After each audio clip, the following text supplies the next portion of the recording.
Magandang araw po sa inyong lahat.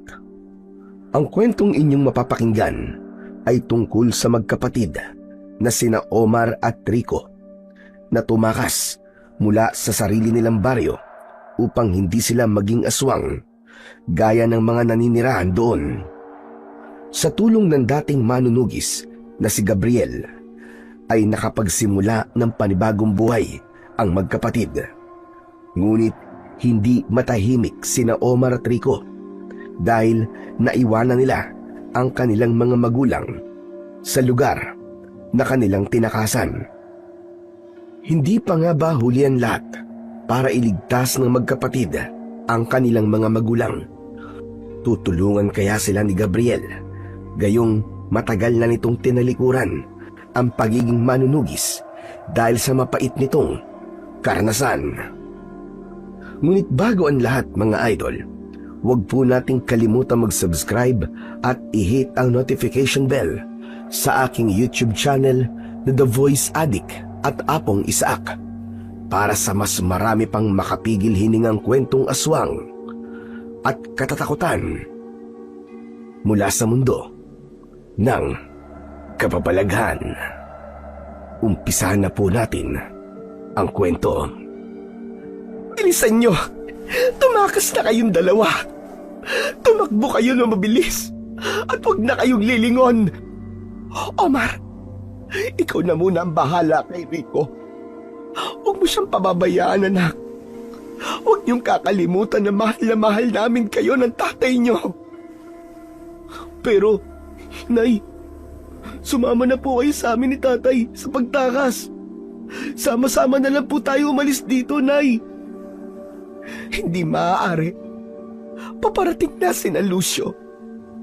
Kailangan may haharang sa kanila, anak.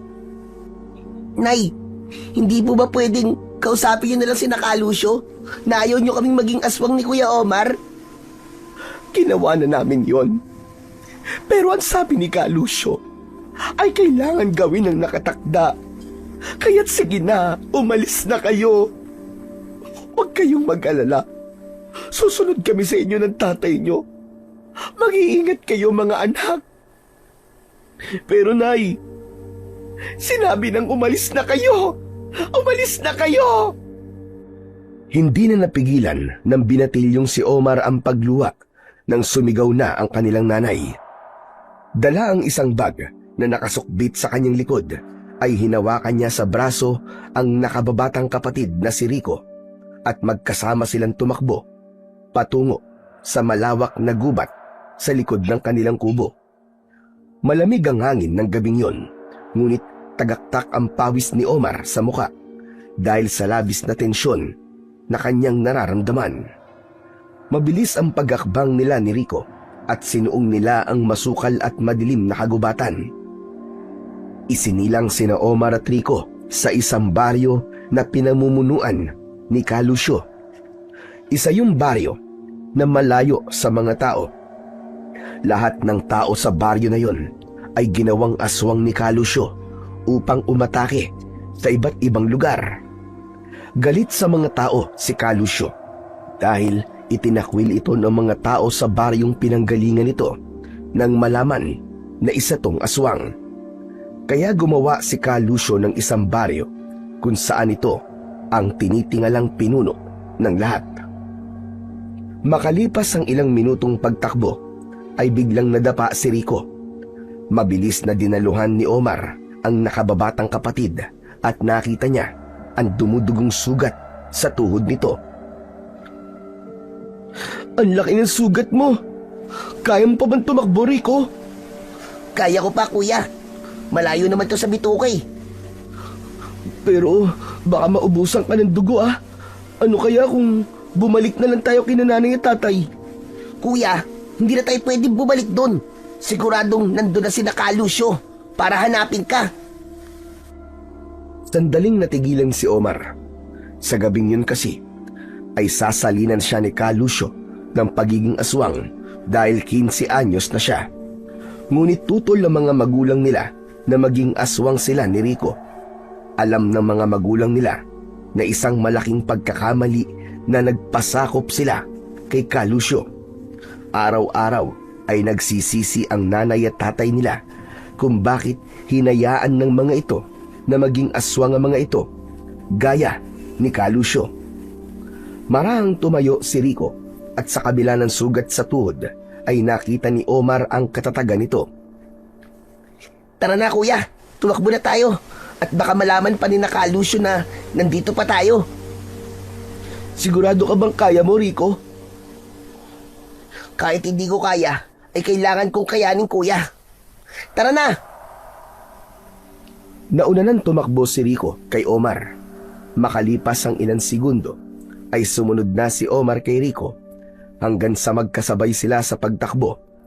Nang marating nila ang isang malaking puno ng balete sa gitna ng gubat, ay huminto sila sa ilalim nun.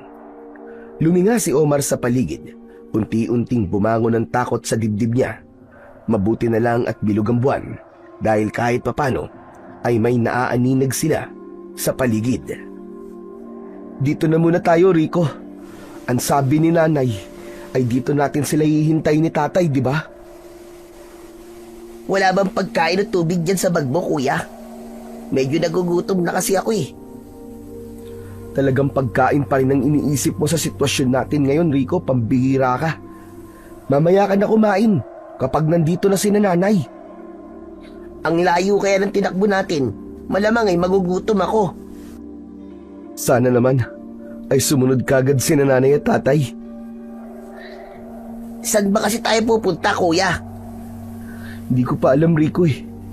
Pero sa pagkakaalam ko ay magpapakalayo-layo tayo para hindi na tayo masundan ni Kalusyo. Bakit kasi? Hindi pa pumayag si nanay na maging aswang ako eh. Hindi na sana natin to kailangan gawin. Pagkatapos ng mga ginawa ni nanay at tatay sa atin, ay ganyan pa ang sinasabi mo kuya? Siyempre, nakita nila na hindi maganda ang buhay ng mga aswang sa baryo natin. Biruin mo, habang buhay kang magiging alipin ni Kalusyo, kailangan sundin mo lahat ng mga gusto niya. Tapos, papatay ka pa ng tao. Napilitan lang naman pumayag doon si nanay at tatay na maging aswang kasi wala pa silang anak. Pero ngayong may mga anak na sila, siguro nag-iba na ang pananaw nila sa buhay. Ang dami mo naman kagad sinabi. Siyempre, kailangan kong liwanagin ang pag-iisip mo kuya. Saka, kung gusto mong maging aswang, ako, ayoko. Nakikita ko yung ibang mga bata sa ibang baryo, nakakapaglaro sila. Gusto ko nang maging ganun. Gusto kong maging normal na tao lang. Itinikom na lang ni Omar ang kanyang bibig. Alam niya kasi na hindi siya mananalo kay Rico. Kahit mas matanda siya sa kanyang kapatid, ay parang si Rico ang panganay sa kanilang dalawa. Para itong mas matanda kung magsalita at mag-isip. Hindi kagaya niya na palaging pinapangunahan ng takot. Matyagang naghintay ang magkapatid sa ilalim ng puno ng balete. Si Rico ay nakaupo lang sa nakausling ugat habang si Omar ay panayan lakad sa paligid ng puno. Hindi siya mapakali kung ano-ano na ang tumatakbo sa isip niya. Sa tansya niya ay mag-iisang oras na silang naghihintay doon ni Rico, pero kahit anino ng kanilang mga magulang ay hindi pa nila nakikita. Kuya, pwede bang pumirma ka lang sa isang pwesto? Pambira, ako nahihilo sa'yo eh. Paano ba kasi? Nag-aalala ako kay nanay at tatay eh. Bakit ang tagal nila? Dapat nandito na sila, di ba? Darating din ang mga yun. Kumalma ka lang.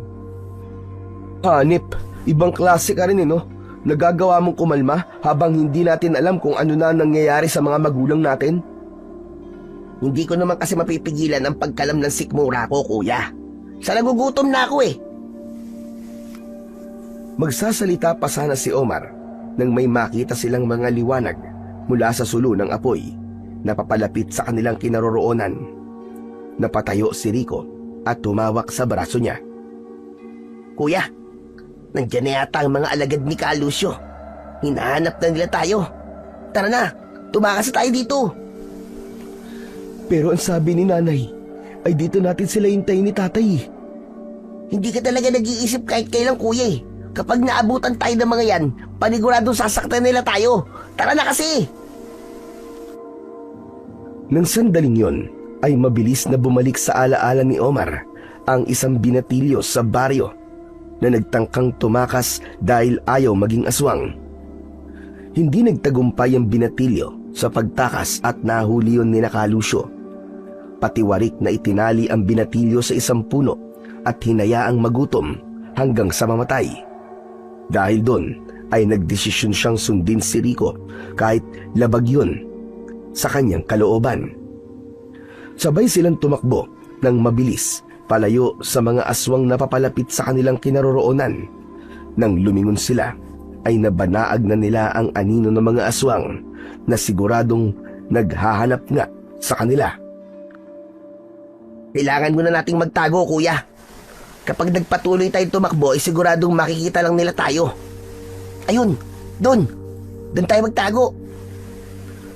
Isang pababang lupa ang itinuro ni Rico. Nagpadulas sila roon at bumagsak sila sa makapal na halaman. Isiniksik nila ang sarili nila sa halaman at nang dumaan ng mga aswang sa itaas kung saan sila nagpadulas ay halos pigilan nila ang kanilang paghinga. Nakita nila si Lucio na nasa anyong tao na huminto sandali. Baka sa mukha ng matandang aswang ang galit. Hanapin ko ang dalawang anak ni Carmina. Hindi pwedeng makatakas sa mga yon. Kailangan nilang maparusahan. Sigurado ako na hindi pa nakakalayo ang mga yon. Nagpulasan ng mga aswang sa iba't ibang direksyon. Tila mga gutom na hayop ang mga yon na naghahanap ng pagkain. Mas lalong nanginig ang katawan ni Omar sa labis na takot. Alam niya kasi na hindi maganda ang mangyayari sa kanilang magkapatid sa oras na mahuli sila ni Lucio. Hindi nagtagal ay nawala na si Lucio sa kinatatayuan ng mga yon. Ganun pa man, hindi pa rin umalis sina Omar at Rico sa kanilang pinagtataguan. Hindi lingid sa kaalaman nila na malakas ang pakiramdam ng mga aswang, lalo na ni Lucio. Kaya't kahit maliit na galaw nila ay maaaring maramdaman sila ng mga ito. Hindi na malayan ng magkapatid na nagawa nilang makatulog habang nakatago sila sa makapal na halaman. Nang dahil sa pagod sa pagtakbo ay nahulog sila sa mahimbing na pagkakatulog. Sa pagbukas ni Omar ng kanyang mga mata ay sumalubong sa kanya ang nakakasilaw na liwanag ng paligid. Ginising niya ang kapatid niyang si Rico na tulog pa rin sa tabi niya. Rico! Rico, gising! Rico, gising! Umaga na, Rico! Pupungas-pungas na gumising si Rico at tila wala sa sarili itong tumayo. Anong almusal, kuya? Gutom na ako. Ano bang almusal ang sinasabi mo, Rico? Nandito tayo sa gubat. Ha? Ay, oo nga pala, no? Tumakas tayo kagabi sa baryo. Buti na lang at hindi tayo naabutan ni Lucio. Kung hindi, yari talaga tayo. Sinabi mo pa. Pero, kumusta na kaya si nanay at tatay? Ano nang gagawin natin ngayon, Rico? Bakit ako tinatanong mo, kuya? Ikaw tong panganay, di ba? Dapat ikaw ang nagdidesisyon. Pero, pwede bang kumain na muna tayo? Siguro naman may pagkain na inilagay si nanay dyan sa bag mo, kuya. Sandali lang, titignan ko. Umupo si Omar sa lupa at tumabi si Rico sa kanya. Binuksan niya ang bag at tumambad sa kanya ang ilang piraso ng mga damit nila ng kanyang kapatid. Inilabas niya ang mga damit at sa pinakailalim ng bag ay may nakita siyang isang plastik na naglalaman ng ilang piraso ng tinapay. Meron din doon 2 plastik na bote na may lamang tubig. Kinuha niya ang isang bote at inabot kay Rico. Sunod niyang inabot ang isang plastik ng tinapay. Sabi ko naman sa'yo may pagkain at tubig dyan sa bag mo Sige na, kumain na muna tayo. Pagkatapos ay hahanapin natin yung puno ng balete. Doon natin dapat hintayin si nanay at tatay.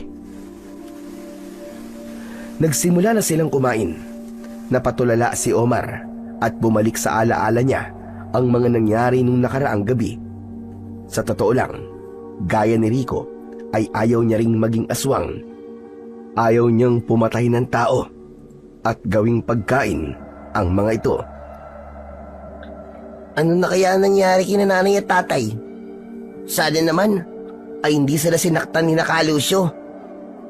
Siguro naman ay hindi. Hindi ba't kakaunti na lang ang aswang sa baryo natin? Hindi pa payag si Kalusyo na mabawasan ang bilang ng aswang doon. Kaya nga lahat ng mga nasa edad na 15 gusto niya nang gawing aswang kagad eh. Hindi man lang niya tayo binibigyan ng kalayaan na makapili kung gusto ba nating maging aswang o hindi. Talagang sapilitan ng lahat sa kanya.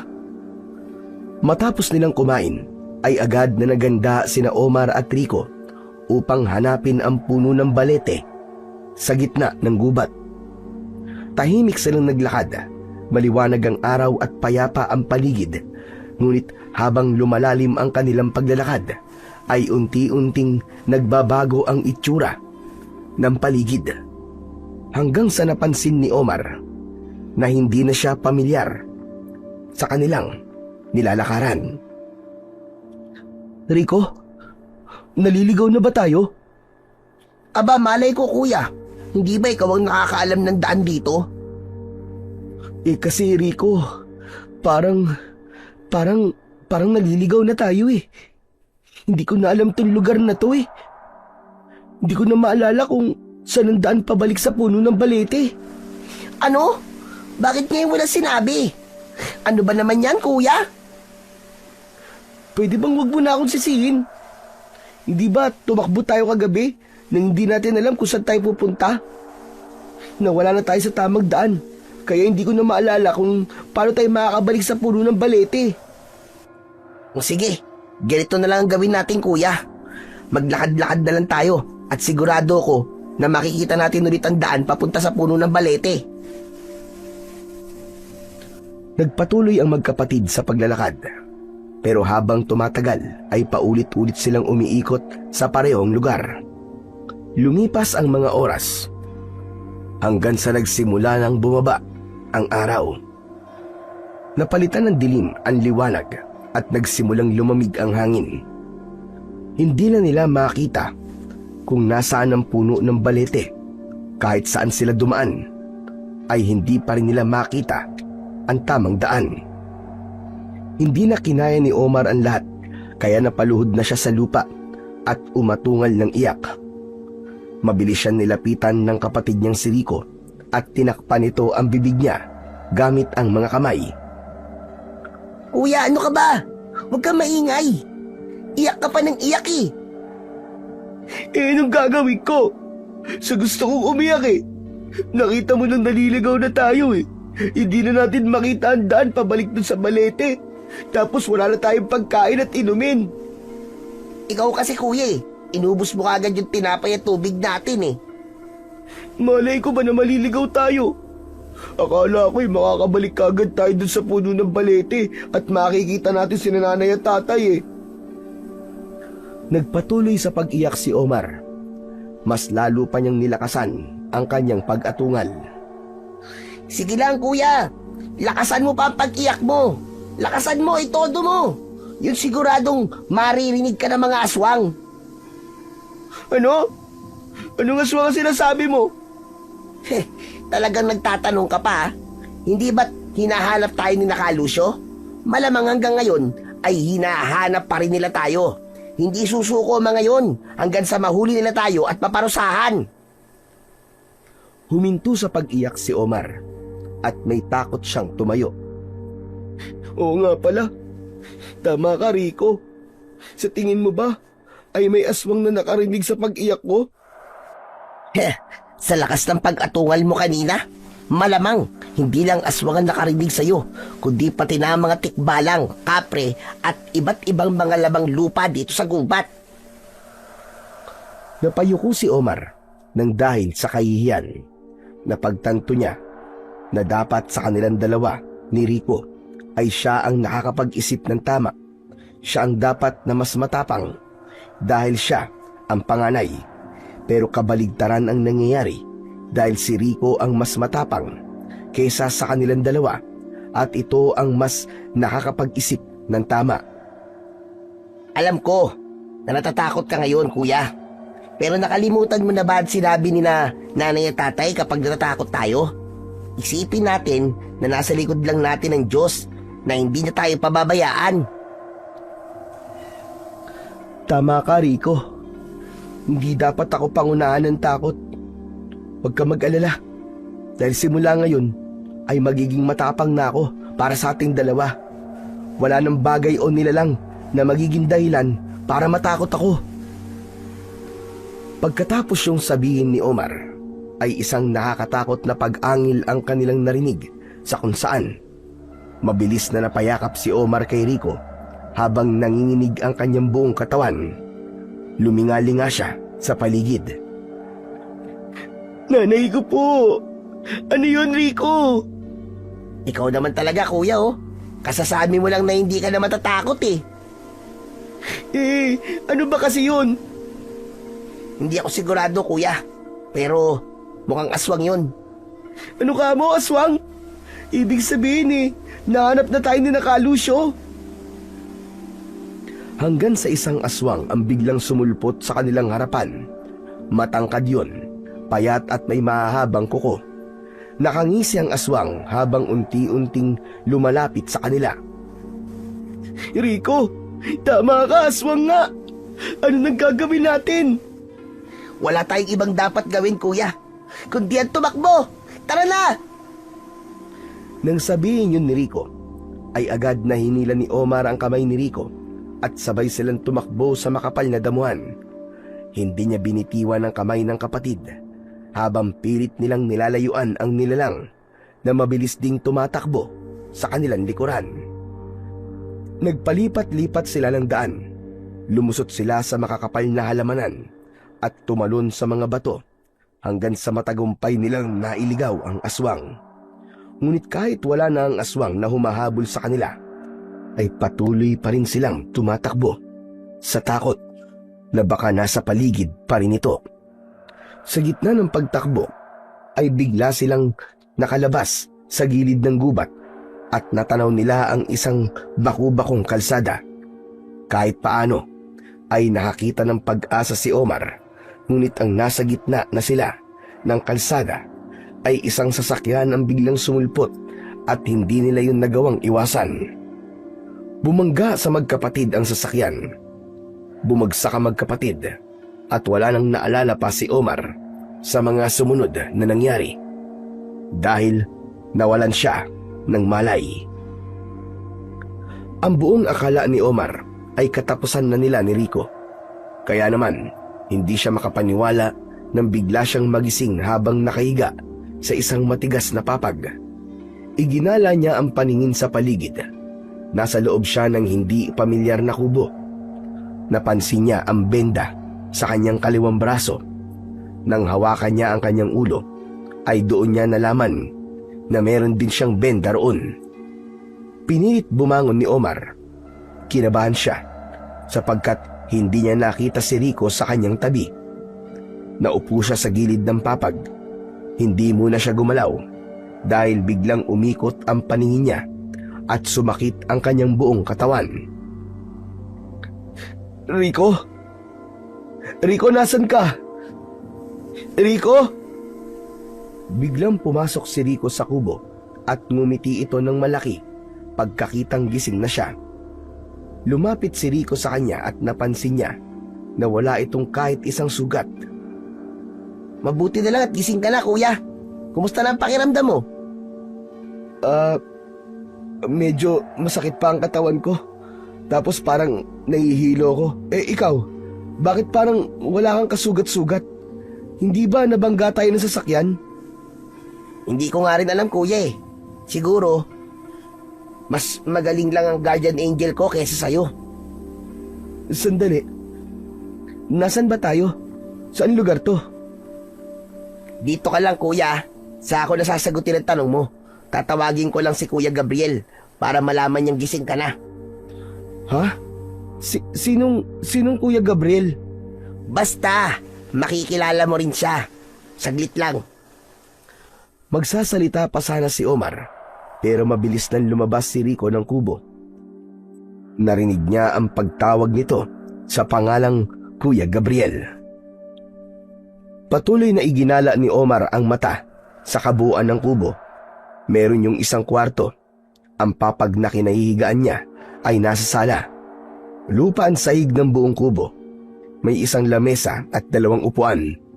Ngunit ang kumuha ng kanyang atensyon ay ang isang estante na may nakalagay na mga maliliit na bote na may laman na langis. Meron ding mga nakasabit na medalyon na hindi niya alam kung ano. Hindi nagtagal ay bumalik na si Rico kasama ang isang matangkad na lalaki na may matipunong pangangatawan. Nakasuot yun ng puting sando at itim na shorts. Kayumanggi ang balat ng lalaki at may seryosong ekspresyon ang muka. Kuya, siya si Kuya Gabriel. Kuya Gabriel, siya naman ang kapatid ko, si Kuya Omar. Siya ang tumulong sa atin, Kuya Omar. Sandali, ikaw ba ang bumangga sa amin ng kapatid ko? Walang hiya ka! Alam mo ba muntik na kami mamatay ng dahil sa'yo? Imposibleng ako ang bumangga sa inyo. Dahil wala akong sasakyan. Sinungaling! Sinungaling ka! Malamang kaya mo kami tinulungan ay dahil nakokonsensya ka, no? Kuya, kumalma ka nga. Pambira ka naman, oh. Nagsasabi ng totoo si Kuya Gabriel. Hindi siya ang bumangga sa atin. Nakita ko mga nangyari nang mabangga tayo ng sasakyan. Tinakbuhan tayo ng kotseng bumangga sa atin. Tapos, nawalan ka ng malay. Kaya nagsisisigaw ako. Buti na lang nga, dumating si Kuya Gabriel kaya tinulungan niya tayo. Dinala niya tayo dito at siya mismo ang gumamot sa mga sugat mo. Unti-unti, nawala ang pagdududa ni Omar kay Gabriel dahil sa sinabi ng kapatid niyang si Rico. Alam niya na hindi magagawang magsinungaling ng kanyang kapatid. Pasensya na kung pinagdudahan kita, Gabriel. Maraming salamat sa pagtulong niyo sa amin ng kapatid ko. Walang anuman yun. Magpasalamat na rin kayo dahil may kaalaman ako sa panggagamot kahit papano. Kumusta pala ang pakiramdam mo, Omar? Sa inyong dalawa kasi ni Rico, ay ikaw ang mas napuruhan. Masakit pa po ang buong katawan ko eh. Kanina nahihilo ako pero nawala na ngayon. Sa tingin ko naman, ay walang baling yung mga buto. Nabugbog lang ng gusto ang katawan mo mula sa pagkakabangga sa iyo ng sasakyan. May sugat ka rin sa iyong noo, pero hindi naman ganun kalalim ang sugat. Oo nga pala, mamaya ikakain na tayo ng pananghalian. Magpahinga ka na muna. Matapos yun, ay lumabas na si Gabriel. Nang silang dalawa na lang na magkapatid ang nasa loob ng kubo, ay tumabi si Rico kay Omar at pinisil nito ang braso niyang may benda. Aray! Aray! Ba't mo naman ginawa yun? Pambira ka naman, Rico! Tinitignan ko lang kung talagang masakit pa yung braso mo. Baka kasi umaarte ka lang, kuya eh. Talagang naisip mo pang umaarte ako, Nakita mo naman kung ano nangyari sa atin nung banggain tayo ng sasakyan na yun, di ba? Ikaw na nga nagsabi. Pero, maiba ako, Rico. Sigurado ka ba na mapagkakatiwalaan talaga yung si Gabriel na yan? Talagang duda ka pa sa kabutihan niya, kuya. Grabe ka naman. Tinulungan niya na nga tayo eh. Kung hindi dahil sa kanya, baka mamaya patay ka na ngayon, kuya. Bakit ako lang ang dapat napatay na? Hindi ba dapat tayong dalawa? Siyempre, ikaw lang itong napuruan eh. Ako naman okay lang. Saka, alisin mo na nga yan duda mo kay Kuya Gabriel. Nakakahiya kung maririnig ka niya. Tinulungan niya na nga tayo tapos pinag-iisipan mo pa siya ng kung ano-ano. Nakalimutan mo ba yung sinabi ni nanay at tatay na huwag tayong basta-basta magtitiwala? Hindi ko nakakalimutan yun, kuya. Pero iba si Kuya Gabriel. Mabait talaga siya. Pwede niya naman tayong iwan nung makita niya tayo dun Kasi hindi naman niya tayo kilala. Pero anong ginawa niya? Tinulungan niya pa rin tayo. At dinala pa niya tayo dito sa kubo niya. Biglang natahimik si Omar. Napatingin siya sa kawalan at bumakas sa mukha niya ang pagkabahala. Kumusta na kaya si nanay at tatay? Ano na kaya ang nangyari sa kanila? Hindi ko rin alam, kuya. Ipagdasal na lang natin na ayos lang sila. Pero sa tingin ko, ay mas makakabuti kung sarili muna natin ang isipin natin ngayon. Isang mahabang katahimikan ang namayani kina Omar at Rico. Ngunit sa isip ni Omar ay patuloy na tumatakbo ang tanong kung ano na ang nangyari sa mga magulang nila. Labis siyang nababahala sapagkat naisip niya na baka ang mga ito ang pagbalingan ng galit ni Calusio dahil sa pagtakas nila ni Rico. Makalipas ang ilang minuto ay sinabi na ni Gabriel kina Omar at Rico na kakain na sila. Tumulong ang magkapatid sa paghahain. Pritong isda at sinabawang talbos ng kamote ang ulam nila. Maganang kumain sina Omar at Rico. Hanggang sa sandaling yun ay hindi pa rin makapaniwala si Omar na buhay pa sila ng kapatid niya matapos ang pinagdaanan nila ng 2 gabi sa gubat. Sa gitna ng pagkain ay biglang nagsalita si Gabriel. Oo nga pala, pwede ko na bang malaman kung ano nangyari sa inyong dalawa? Hindi pa po ba nasasabi sa inyo ni Rico? Hindi ko na muna sinabi sa kanya, kuya. Ang sabi ko kasi ay 2 dapat tayo magkwento sa kanya. Sa dami kasi na nangyari sa atin ay mapapagod ako panigurado. Kaya dapat 2 tayo magkikwento sa kanya. O ngayon, maaari niyo nang sabihin sa akin kung ano ba talaga nangyari sa inyong dalawa. Mas madali ko kayo matutulungan kung alam ko ang kwento nyo. Isang malalim na paghinga ang pinakawalan ni Omar. Uminom muna siya ng tubig dahil pakiramdam niya ay may kung anong nakabara sa kanyang lalamunan. Hindi ko po alam kung maniniwala po kayo sa sasabihin namin o hindi. Pero ang totoo po ay galing kami sa isang baryo ng mga aswang. Sa lugar po namin ay isang aswang ang namumuno. Siya po si Calusio. Lahat po ng tao ron ay ginawa niyang aswang upang magkaroon siya ng isang hukbo ng mga aswang. Galit po siya sa mga tao. Kaya po niya gustong magbigay ng takot at kamatayan sa mga tao na tinaboy siya noon. Dahil sa pagiging aswang po niya.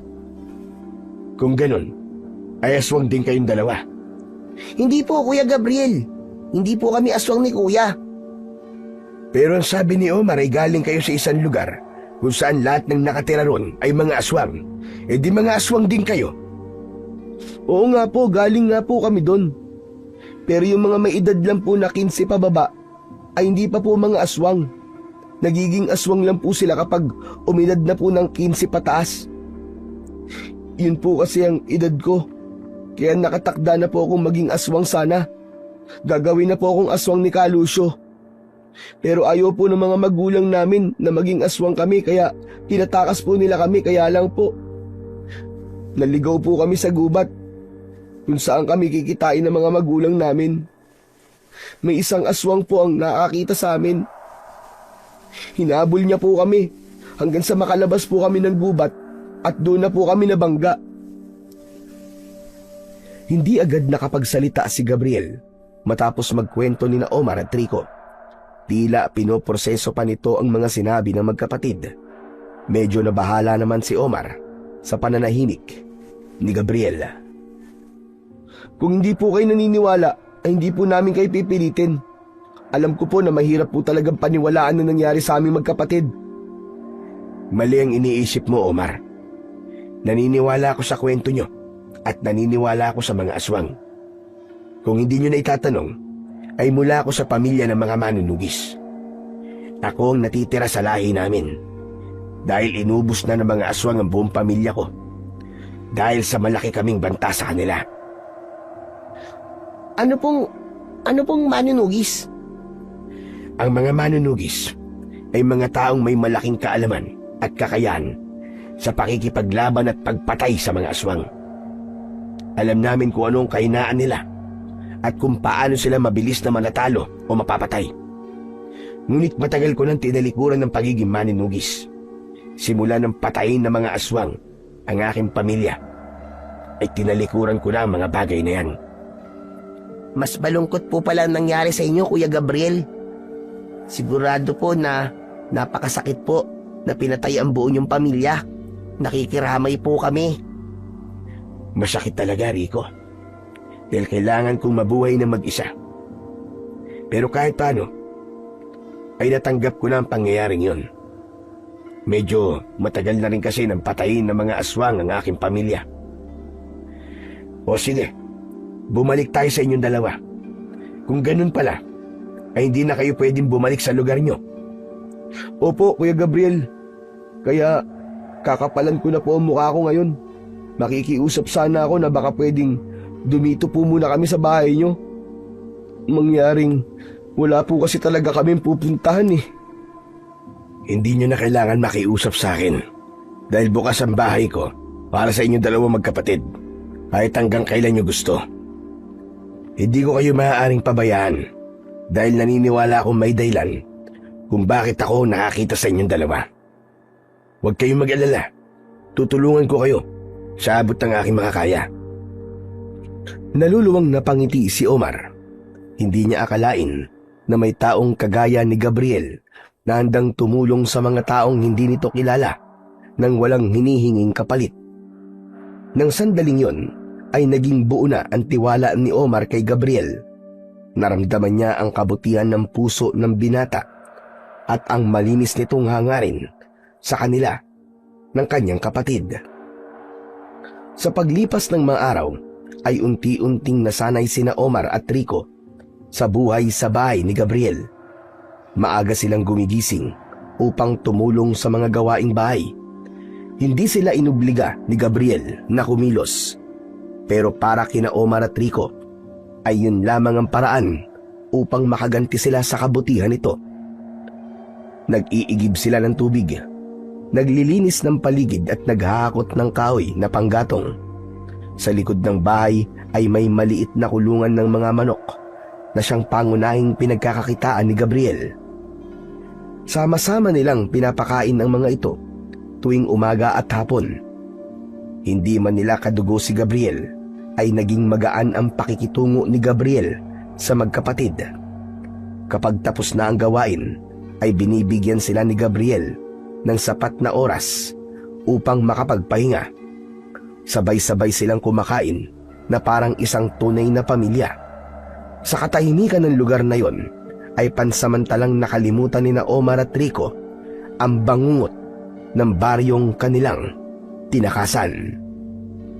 Isang hapon, habang nagpapakain ng mga manok, ay biglang natigilan si Omar. Hoy, kuya, ano nangyayari sa'yo? Kanina ka pang nakatulala dyan. Naalala ko lang si nanay at tatay eh. Kumusta na kaya sila? Sana naman hindi sila sinaktan ni Nakalusyo. Sigurado ako na hindi sila sasaktan ni Nakalusyo. Baka nga gaya natin tumakas na rin sila eh. Sana nga, Rico. Sana lahat ng sinabi mo ay totoo. Pero kung tumakas sila sa lugar na yon, baka mahirapan sila sa paghahanap ng ligtas na lugar. Mga aswang sila eh. At kapag may taong nakaalam na mga aswang sila, ay paniguradong sasaktan sila ng mga to. Napakaswerte natin kasi hindi pa tayo nagawang aswang ni Kalusyo. Ipinagpatuloy na ng magkapatid ang pagpapakain sa mga manok. Ngunit hindi nawala ang pag-aalala ni Omar para sa kanilang mga magulang. Wala siyang ibang dasal ng sandaling yun, kundi ang kaligtasan ng mga ito. Sa kabila ng mga nangyari, ay patuloy pa rin siyang umaasa na darating ang panahon na muling mabubuo ang kanyang pamilya at mapayapa silang mabubuhay na malaya kay Kalusyo.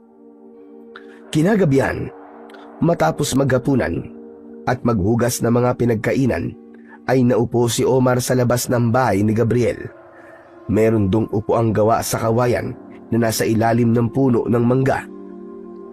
Tumingala siya sa kalangitang puno ng bituin at ipinagdasal niya na sana ay nasa maayos na kalagayan ang kanilang nanay at tatay. Hindi nagtagal ay dumating si Gabriel. Umupo ito sa tabi ni Omar. Kumusta pala kayo ni Rico dito sa bahay ko? Hindi ba kayo nahihirapan, ha Omar? Ayos na ayos po kami, Kuya Gabriel. Saka, hindi naman po kami nahihirapan eh. Pero hindi nyo naman kailangan na kumilos dito. Sanay ako na ako ang gumagawa ng lahat ng gawain dito. Kaya wala kayong dapat na ipag-alala. May mga naririnig kasi ako sa mga kapitbahay natin na inampun ko kayo para gawing alila. Naku, Kuya Gabriel, wag niyo po silang pakinggan. Kuya Gabriel, kami po ni Rico ang makakapagsabi na kahit kailan po hindi niyo po kami inalila. Kusan loob po namin ginagawa ang mga gawain dito sa loob ng bahay niyo. Saka sanay naman po kami na kumikilos eh. Napapalo pa nga po kami ni nanay at tatay kapag tatamad-tamad po kami sa bahay namin. Biglang nalungkot si Omar nang nabanggit niya ang kanyang ina. Naalala niya ang pag-aalaga nito sa kanila ni Rico. Sana po talaga ay ayos lang si nanay at tatay, Kuya Gabriel. Ang totoo niyan, hindi ako masyadong makatulog ng maayos sa gabi kasi palagi ko po silang naaalala. Basta palagi mo lang ipagdasal, Omar. Huwag kang mawalan ng pag-asa. Dahil lahat ng nangyayari sa ating buhay ay mayroon dahilan. Sa una, mahirap unawain kung bakit nangyari ang isang problema. May mga oras na nakwe-question natin ang Diyos. Pero darating ang panahon na malalaman mo kung bakit kailangan yung pagdaanan ni Rico ang ganito kalaking pagsubok. Yan nga lang po ang iniisip ko, Kuya Gabriel eh. Saka mapalad po ako kasi si Rico po ang kapatid ko. Siya po kasi ang parang mas panganay sa amin eh. Mas matapang po siya at mas matalino. Nakikita ko rin na maswerte si Rico na ikaw ang kapatid niya. Na ikaw ang kuya niya. Huwag mong masyadong maliitin ang sarili mo, Omar. Nangilid ang luha ni Omar sa sinabi ni Gabriel. Pinigilan niya ang pagpatak ng kanyang luha, kaya iniba na lang niya ang kanilang pinag-uusapan. Pero alam mo ba, Kuya? Nanibago kami ni Rico sa baryo niyo. Bakit mo naman nasabi yan? Kasi ang payapa dito eh. Tapos, lahat pa ng kasama natin sa lugar na to ay mga tao. Teka, matanong ko lang. Wala po bang aswang dito? Wala. Walang aswang dito, Omar. Siniguro ko talaga na sa lugar na lilipatan ko ay walang aswang. Kasi ayoko na talagang bumalik sa pagiging maninugis. Saka, talagang tahimik at payapa rito. Hindi ka matatakot na maglakad sa gabi. Doon po kasi sa lugar na pinanggalingan namin, kapag gabi na po, tinitipon po ni Kalusyo ang mga aswang. Tapos, sabay-sabay po silang aalis para umatake po sa iba't ibang baryo. Naawa nga po kami ni Rico sa mga nagiging biktima nila eh. Ang nanay at tatay naman po namin ay wala nang magawa kasi mga aswang na rin po sila. Hindi na nila kayang kontrolin ang pagkauhaw nila sa dugo ng tao, lalo na po kapag bilog ang buwan. Hindi ko maisip kung anong klaseng lugar ang pinanggalingan nyo ni Rico. Sa tagal ko naging manunugis, ay ngayon lang ako nakarinig ng isang baryo na puro mga aswang ang nakatira. Mapalad kayo ni Rico dahil nagawa niyong makatakas sa lugar na yon. Tama po kayo, Kuya. Pero sana, kasama namin si nanay at tatay nang tumakas po kami. Nagpatuloy ang pagkikwentuhan ni na Omar at Gabriel. Kahit papano ay nakilala na ni Omar si Gabriel dahil sa pagiging bukas nito sa kanila ni Rico. Nalaman niya na walang asawa si Gabriel at 30 taong gulang na ito. Ganun pa man, ay nais pa rin ni Gabriel na magkaroon ng asawa at bumuo ng sarili nitong pamilya. Mahigit 1 oras din ang itinagal ng kwentuhan ng dalawa bago nagpaalam si Gabriel. Napapasok na ito sa loob ng bahay dahil inaantok na ito. Pumasok ka na rin maya-maya, ha? Medyo malalim ng gabi. Sige kuya, susunod na rin po ako maya-maya. Ngumiti si Gabriel kay Omar bago tumayo at pumasok sa bahay nito. Nang maiwang mag-isa si Omar ay labis siyang nagpasalamat sa Diyos dahil si Gabriel ang nakakita at tumulong sa kanila ni Rico. Naisip niya na hindi pa rin sila pinabayaan ng Diyos dahil sa kabila ng napakahirap na pinagdaanan nila ng kapatid niya ay dinala pa rin sila ng tadhana kay Gabriel. Habang lumilipas sa mga araw, ay pilit na iwinawaksi ni Omar ang kanyang alalahanin na kanyang nararamdaman para sa magulang nila ni Rico. Umasa siya at nagdasal na ligtas ang dalawa sa anumang panganib, lalong-lalo na kay Ka Lucio. Isang umaga, isinama ni Gabriel si Rico sa palengke, kaya si Omar ang tanging naiwan sa bahay. Habang naghihintay sa pagbabalik ng dalawa, ay nakaramdam siya ng labis na pagkainip, kaya naghanap siya ng pwede niyang gawin.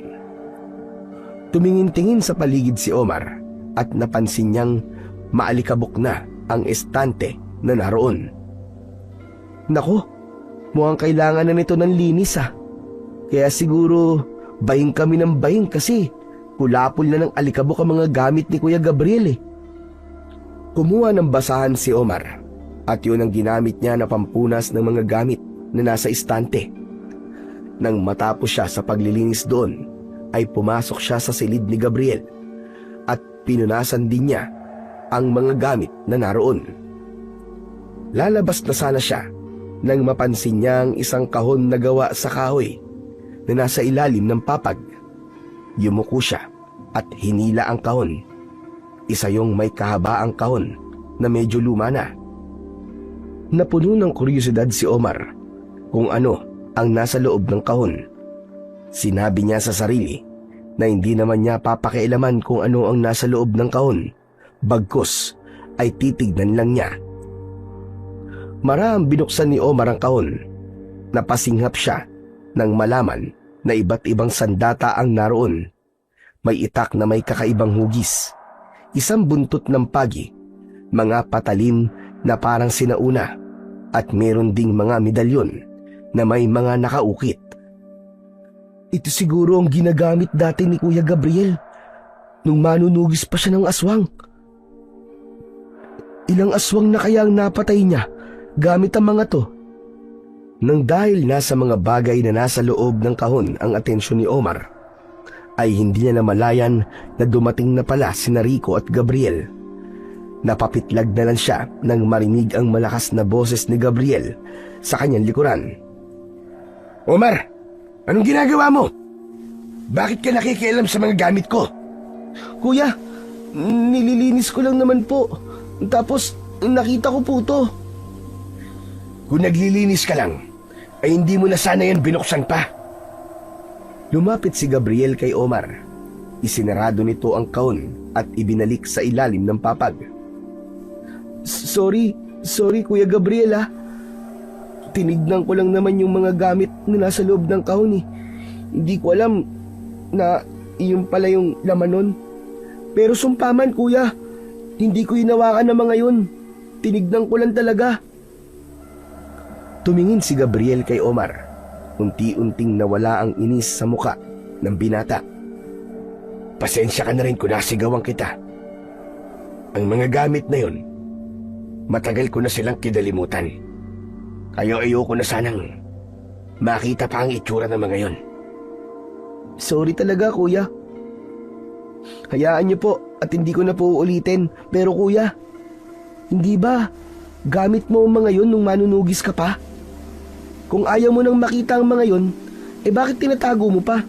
Bakit hindi mo na lang itapon? Lahat ng ginamit ko sa pakikipaglaban sa mga aswang ay pamana pa sa akin ng aking lolo at tatay.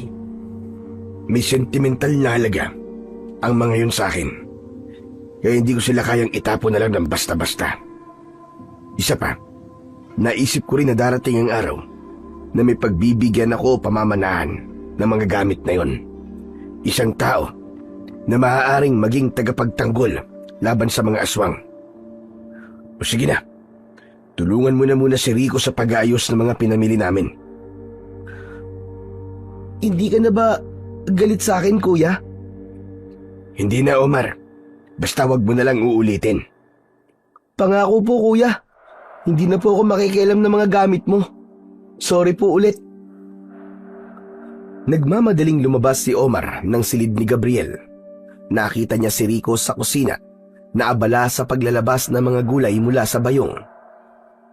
Natatawang napapailing si Rico kay Omar, habang si Omar ay nakayukong lumapit sa kanyang kapatid upang tulungan ito sa ginagawa nito. Hindi nagsalita si Rico pero sigurado si Omar na pinagtatawanan siya ng kanyang kapatid dahil napagalitan siya ni Gabriel. Simula noon ay hindi na nakialam pa si Omar sa mga gamit ni Gabriel. Inisip niya na hindi porket pinatuloy sila nito sa bahay nito ay may karapatan na silang makialam sa mga gamit nito. Ngunit hindi na naalis pa sa isip ni Omar ang mga gamit na nakita niya sa kahon na yon ni Gabriel. Noon lang kasi siya nakakita ng ganong klaseng itak at mga patalim. Isang umaga, matapos ang kanilang almusal, ay nagpaalam na muna si Gabriel dahil magdi-deliver daw ito ng mga itlog na inorder sa kanya. Nang maiwan sina Omar at Rico, ay nagtulong sila sa paglilinis ng kulungan ng mga manok sa likod ng bahay. Kuya, ano-ano pala yung mga nakita mo na gamit ni Kuya Gabriel doon sa loob ng kahon sa kwarto niya? Pwede ba, Omar? Ayoko ng pag-usapan ng bagay na yan. Lalo lang ako nakokonsensya kapag naaalala ko eh. Ang KJ mo naman, kuya. Nagtatanong lang naman ako sa iyo eh. Narinig mo naman siguro, di ba, na pinagalitan ako? Mga gamit yun sa paglaban sa mga aswang. Alam ko, pero ano-ano nga? Ayokong sabihin. Hindi ko sasagutin yung tanong mo. Mag-focus ka na lang sa paglilinis para matapos na kagad tayo. Kung ayaw mo sabihin, di ako na lang ang titingin. Biglang binitiwan ni Rico ang hawak nitong tabo at naglakad papunta sa loob ng kubo. Nanlaki ang mga mata ni Omar. Hinabol niya si Rico at hinawakan ito sa braso. Hoy, hoy, hoy, hoy, hoy! Ano ka ba? Saan ka pupunta? Sa kwarto ni Kuya Gabriel. Titignan ko yung laman ng kahon. Hindi mo ba narinig ang mga sinabi niya sa akin, ha? Ang sabi niya, ayaw niyang nakikialam tayo sa mga gamit niya, lalo na yung laman ng kahon na yun. Ikaw kasi ayaw mo pang sagutin yung tanong ko eh. Kaya ako na lang ang titingin. Isang malalim na paghinga ang pinakawalan ni Omar. Alam niya na seryoso si Rico sa sinabi nito, kaya wala na siyang nagawa kundi ang sagutin ang tanong nito. Oo na, oo na. Kulit mo talaga. Sasabihin ko na sa'yo. May nakita akong isang itak, pero paalon-alon ang talim nun. May ilang piraso ng mga patalim na ang talim ay may mga nakaukit na simbolo. Tapos, meron 3 medalyon na sa hula ko ay mga agimat. Lahat ng yon ay ginamit nun ni Kuya Gabriel nung manunugis pa siya. Wow! Talaga? Sayang at hindi ko nakita. At huwag mo nang naisin pang makita dahil baka mahuli ka pa ni Kuya Gabriel. Baka sa susunod magalit na talaga siya sa atin at palayasin na tayo dito sa bahay niya. Tandaan mo, wala na tayong ibang pupuntahan kapag napaalis pa tayo rito. Tumangu-tangu na lang si Rico bilang sagot.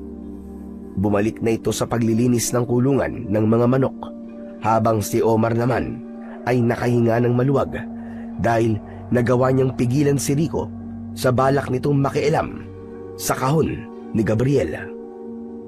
Walang araw at gabi na hindi nagdarasal si Omar na sana ay maging ligtas ang kanilang mga magulang. Humiling din siya sa Diyos na sana kahit sa panaginip ay malaman niya kung ano na ang nangyari sa kanilang ama't ina. Tila dininig naman ang dasal na yon ni Omar dahil isang gabi, habang mahimbig siyang natutulog, ay napanaginipan niya ang kanyang nanay at tatay. Ngunit hindi maganda ang nakita ni Omar sa kanyang panaginip. Nakita niya na pinaparusahan ni Ka Lucio ang mga magulang niya habang nakabitin ang mga yon ng patiwarik sa puno. Paulit-ulit na hinahagupit ni Kalusyo ang dalawa ng latigo. Dinig na dinig ni Omar ang pagmamakaawa ng nanay at tatay niya kay Kalusyo. Kinabukasan ng umaga, nang magising si Omar, ay ang panaginip na yun ang agad niyang naalala. Sa buong maghapon, ay hindi yun naalis sa kanyang isipan. Pagsapit muli ng gabi, ay mag-isa siyang naupo sa labas ng bahay ni Gabriel upang mag-isip-isip, hanggang sa tumabi sa kanya ang nakababata niyang kapatid na si Rico. Kuya, okay ka lang ba? Napansin ko kasi kanina na parang wala ka sa sarili. May problema ka ba? Rico, ang totoo kasi niyan napanaginipan ko si nanay at tatay. Pinaparusahan daw sila ni Kalusyo.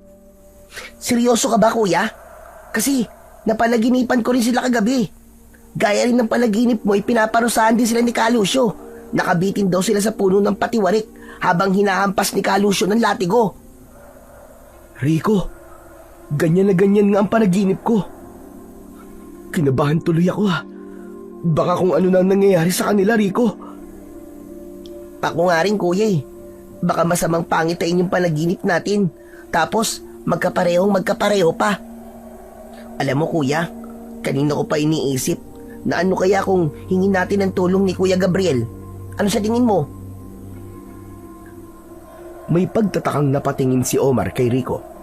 Kumunot ang noo niya dahil hindi niya agad naunawaan ang sinabi ng kanyang kapatid. Teka Rico, anong ibig mong sabihin? Hindi ba't tinutulungan na nga tayo ni Kuya Gabriel? Kinupkup niya na tayo. Hindi pa ba tulong yun para sa'yo? Hindi yun ang ibig kong sabihin, Kuya Omar. Humingi tayo ng tulong sa kanya na iligtas si nanay at tatay. Hindi ba dati siyang manunugis ng mga aswang? May kaalaman siya sa pakikipaglaban sa mga aswang. Baka kaya niyang itakas si nanay at tatay kung naroon pa sila sa baryo natin. Oo nga no. Tama ka, Rico. Ang talino mo talaga. Pero ang tanong, papayag kaya si Kuya Gabriel sa gusto natin? Hindi natin malalaman ang sagot kung hindi natin susubukan. Matiim na nagtama ang mga mata ni Omar at Rico. Nang sandaling yun, ay agad silang nagkasundo sa isang bagay. At yun ay ang kausapin si Gabriel upang mailigtas ang kanilang mga magulang sa kamay ni Kalusyo. Nang sumunod na araw, habang nag-aalmusal, ay pinangunahan ni Rico ang pagsasalita tungkol sa gusto nilang sabihin kay Gabriel. Ikinuwento muna ng magkapatid ang kanilang napanaginipan. Sinabi nila na pareha sila ng panaginip tungkol sa kanilang mga magulang, kaya lubha na silang nag-aalala. Alam nyo, may nakapagsabi sa akin na kung ano raw ang napanaginipan ng isang tao ay kabaligtaran yun ng mangyayari sa totoong buhay. Kaya alisin nyo na yung pag-aalala nyo dahil sigurado ko na nasa maayos na kalagayan ng nanay at tatay nyo. Malay nyo, naghahanap na sila ng paraan para mahanap kayong dalawa, di ba? Sana nga po, totoo po yung sinasabi nyo, Kuya Gabriel. Pero, iba po kasi yung pakiramdam ko habang napapanaginipan ko po yun. Totoong-totoo po siyang nangyayari. Saka, sa pagkakakilala namin kay Kalusyo, hindi imposible po. Nasaktan niya talaga ang nanay at tatay namin kasi pinatakas po nila kami. Malalim ang naging tingin ni Gabriel kina Omar at Rico. Kinuha nito ang baso na may kape at humigop bago muling nagsalita. Tama bang nararamdaman ko? May gusto kayong sabihin sa akin bukod dyan sa magkaparehas ng panaginip? Tama po, Kuya Gabriel. Kuya Omar, sige na. Ikaw na magsabi kay Kuya Gabriel. Kasi, Kuya Gabriel, talagang nag-aalala po kami ni Rico sa mga magulang namin dahil po sa panaginip namin na yun. Kaya napagkasunduan po naming dalawa na hingin na po ang tulong nyo. baka po pwedeng tulungan nyo kaming iligtas sa mga magulang namin sa aming baryo. Kuya Gabriel, kasi hindi po kami magiging kampante hanggat hindi namin sila nakakasama. Diretsuhin nyo na nga ako. Ano ba ang gusto nyong gawin ko? Puntahan po sana natin sina nanay at tatay, tapos itakas po natin sila. Napailing si Gabriel. Agad na naramdaman ni Omar na hindi ito sasang-ayon sa sinabi nila. Naiintindihan kung nag-aalala kayo sa inyong mga magulang. Pero ilang beses ko nang sinabi sa inyo na matagal ko nang tinalikuran ng pagiging manunugis. Hindi ko na yun ginagawa. At alam niyo ang dahilan kung bakit. Kung itatakas ko kasi ang mga magulang niyo, hindi pwedeng hindi ako makikipaglaban sa mga aswang. Alam niyo yun. Parang awa niyo na po, Kuya Gabriel. Kahit ito na po ang huling beses na gagawin niyo po ito. Pasensya na kayo. Pero hindi niyo ako mapipilit na gawin ang bagay na yan. Hanggang sa pagkup-kup lang sa inyo ang kaya kong gawing tulong. Kung hindi niyo po kami matutulungan na iligtas sa mga magulang namin, edi turuan niyo na lang po kami ni Kuya na makipaglaban po sa mga aswang. Ipagamit niyo po sa amin ang mga agimat at sandata niyo. Sanayin niyo po kami na makipaglaban at kapag handa na po kami, ay kami na lang po magdiligtas sa aming mga magulang. Rico, ano ba sinasabi mo? Wala sa napag-usapan natin yan ah. Kuya, dapat nating maunawaan kung bakit ayaw na ni Kuya Gabriel na makipaglaban o humarap sa mga aswang. Masyadong masakit para sa kanya ang nakaraan niya. Kaya kung hindi na siya makikipaglaban sa mga aswang, ay tayo ang gagawa nun. Umurong ang dila ni Omar sa paliwanag na yon ni Rico. Agad niyang nakuha ang punto nito at sa loob niya ay sumang-ayon siya rito. Ngunit patuloy si Gabriel sa pagtutol. Para sa inyong kaalaman, hindi biro ang makipaglaban sa mga aswang. Kakailanganin niyo ng mahabang panahon para matutunan ang mga natutunan ko. Hindi po namin kailangan matutunan ng lahat ng nalalaman nyo sa mga pakikipaglaban sa aswang. Kuya Gabriel, sapat na po sa amin kahit konting kaalaman lang po. Gusto lang po naming mailigtas ang aming mga magulang. Gusto na po namin silang makasama. Nang nakita ni Omar na lumuluha na si Rico, ay hindi niya na napigilan ang kanyang mga luha. Naiyak na siya habang umaasa na papayag na si Gabriel sa gusto nilang mangyaring magkapatid. Ngunit naging matigas talaga ang pagtanggi ni Gabriel. Anito, masyadong delikado para sa kanilang magkapatid ang iniisip nila. Hanggang sa hindi na ipinilit ni na Omar at Rico ang gusto nila. Walang galit na naramdaman si Omar kay Gabriel dahil kahit papano ay naiintindihan niya kung bakit ayaw na nitong makipaglaban sa mga aswang at kung bakit ayaw sa nitong turuan na makipaglaban.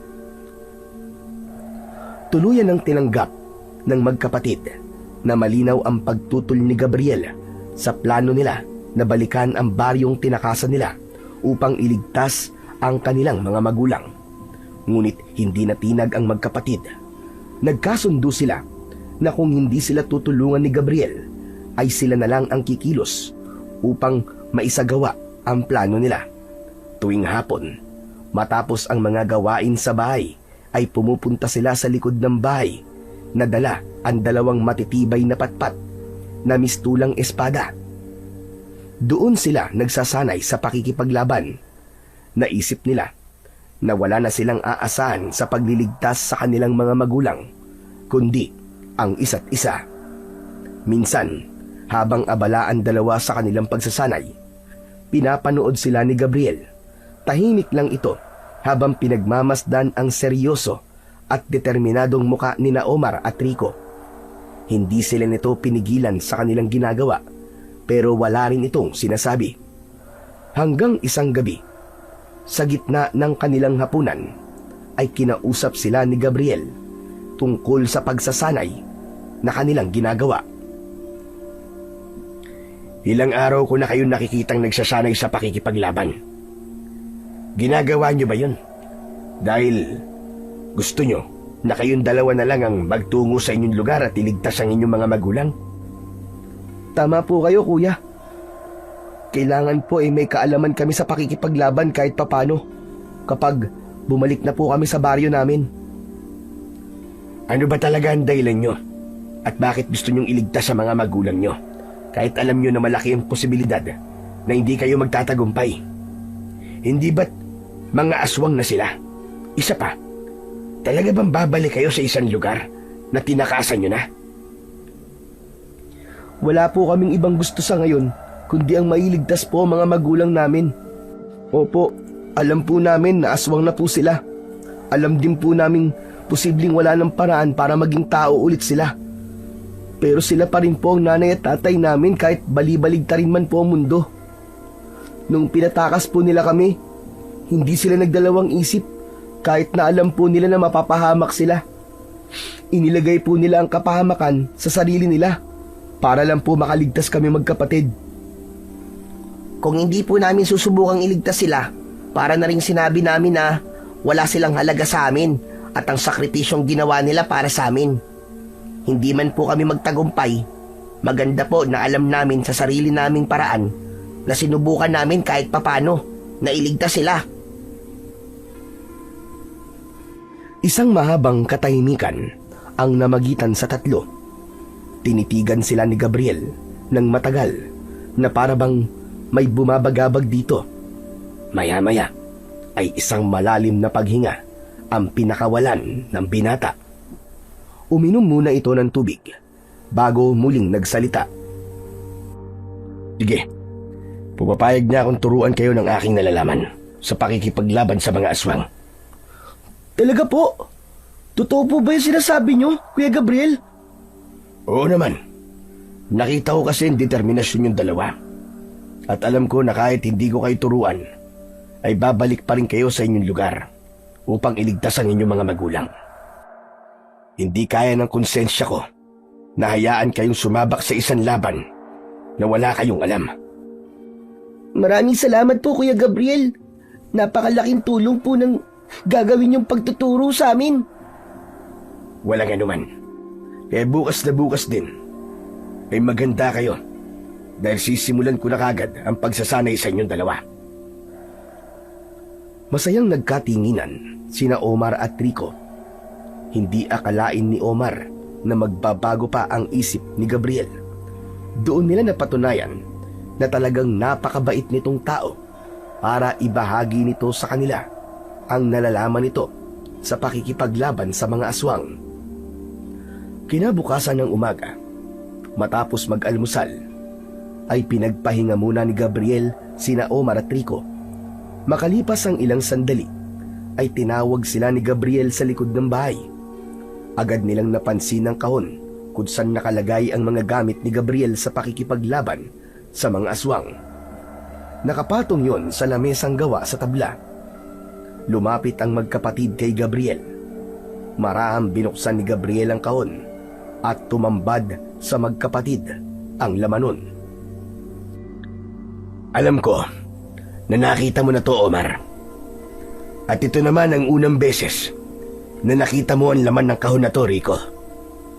Ang lahat ng mga gamit na nandito ay ginamit ko noon sa pakikipaglaban ko sa mga aswang. Ngayon, ituturo ko sa inyong dalawa kung paano gagamitin ang mga to ng tama. Handa na ba kayong dalawa? Sa huling pagkakataon ay tatanungin ko kayo. Gusto niyo ba talaga tong gawin? Sigurado na po kami, Kuya Gabriel. Gusto po talaga namin tong gawin para po sa mga magulang namin. Wala na pong atrasan, Kuya. Handang-handa na po kami. Unang sinubok at sinanay ni Gabriel ang tatag at lakas ng katawan ni na Omar at Rico. Nagtungo sila sa isang burol kung saan paulit-ulit na bumaba at umakyat ang magkapatid. Nang tumagal, ay pinagbuhat sila ni Gabriel ng hindi kalakihang troso habang bumababa at umaakyat sa burol. Sa gitna ng pagod, ay hindi sumuko ang magkapatid. Si Omar, kahit pawis na pawis at nanginginig ang mga binti, ay pilit pa rin ginawa ang utos ni Gabriel. Si Rico naman, na bagamat mas bata at hirap, ay tahimik na nagpapakita ng tapang at hindi umangal. Nang makita ni Gabriel ang kanilang tiyaga, ay nagsimula na sila nitong turuan ng paggamit ng sandata. Inabot nito kay Omar ang isang kakaibang itak na medyo mabigat at may nakaukit na mga sinaunang simbolo sa talim. Kay Rico naman ay ibinigay ang 2 patalim na meron ding mga nakaukit na simbolo. Ipinakita sa kanila ni Gabriel ang mga pangunahing galaw kung paano gamitin ang mga yon. Itinuro nito sa kanila ang tamang pag-atake at pagdepensa. Ilang ulit nilang inulit ang mga yon sa ilalim ng sikat ng araw. Basang-basa ng pawis ang mga damit nila at may mga galos na sa kanilang mga braso, pero hindi sila huminto. Buo ang loob ni Omar at Rico dahil alam nila na kailangan nilang malaman ang lahat ng yon upang mailigtas ang kanilang mga magulang, at handa silang pagdaanan ng lahat kahit nagaano pa yon kahirap. Matapos ang halos 1 linggo ng pagsasanay, ay tinawag muli ni Gabriel sina Omar at Rico sa likod ng bahay isang umaga. Agad na tumalima sina Omar at inisip nila na muli silang magsasanay. Hindi ko kayo ipinatawag dito para magsanay sa paggamit ng sandata. Gusto kong sabihin na simula ngayon ay magpapahinga na kayo dahil nakita kong handa na kayo sa pakikipaglaban. Masaya ako na napakabilis niyong turuan at yun ay dahil sa inyong determinasyon. Kung ganun, ay babalik na po kami sa aming baryo para iligtas po ang aming mga magulang. Gaya na sinabi ko, ay kailangan niyo muna magpahinga ng ilang araw. Tuloy-tuloy ang naging pagsasanay niyo at kailangan niyong ipahinga ang inyong katawan bago kayo bumalik sa inyong baryo. Nandito kayo upang bigyan ko kayo ng isa pang dagdag na sandata laban sa mga aswang. Hindi nakapagsalita sina Omar at Rico. Pareha silang napamaang nang ilabas ni Gabriel ang 2 medalyon. Binigyan sila nito ng tig-isang medalyon. Nang sabihin ni Gabriel na isuot nila yon, ay walang pagdadalawang isip na isinabit yun ng magkapatid sa kanilang leeg. Ang mga yan ay isang malakas na agimat upang magkaroon kayo ng proteksyon laban sa mga aswang. Ngunit hindi ibig sabihin ay hindi na kayo masasaktan ng mga aswang. Depende pa rin sa klase ng aswang at kung gaano ito kalakas.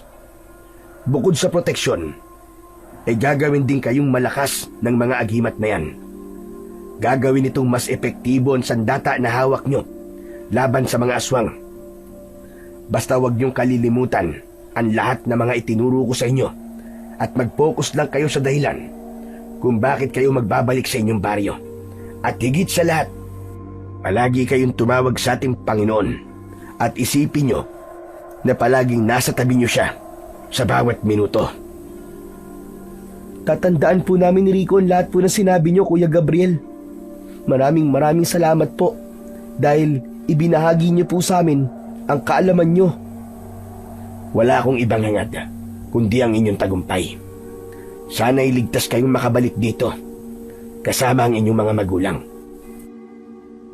Gaya ng sinabi ni Gabriel, ay huminto muna sina Omar at Rico sa pagsasanay upang makapagpahinga ang kanilang katawan. Ngunit kahit nagpapahinga, ay patuloy pa rin sila sa pagtulong kay Gabriel sa mga gawaing bahay.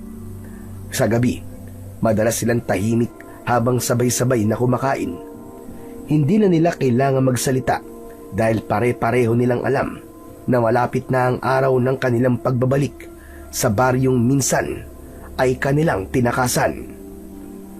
Hanggang sa dumating na nga ang araw ng pagbabalik ni Omar at Rico sa kanilang baryo. Isang bag na may laman na mga tinapay at inuming tubig ang ibinigay sa kanila ni Gabriel upang kapag nagutom o nauhaw sila ay meron silang makakain at maiinom. Lumabas ang magkapatid na dala ang bag na yon at ang kani-kanilang mga sandata.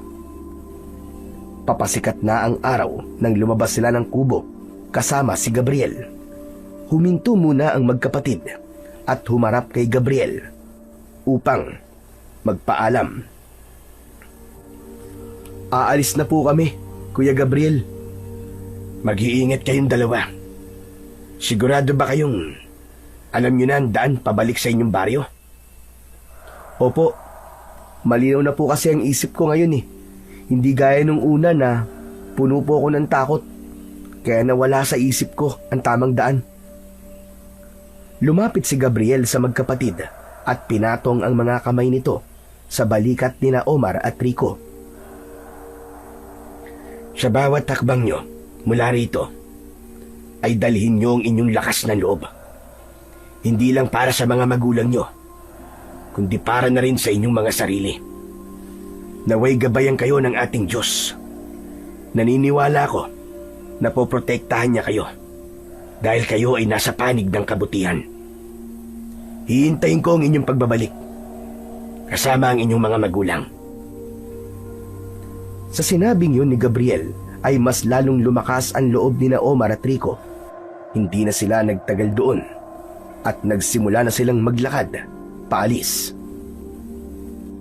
Makalipas ang ilang oras ay nakarating na sina Omar at Rico sa gubat na siyang magiging daan nila pabalik sa kanilang baryo.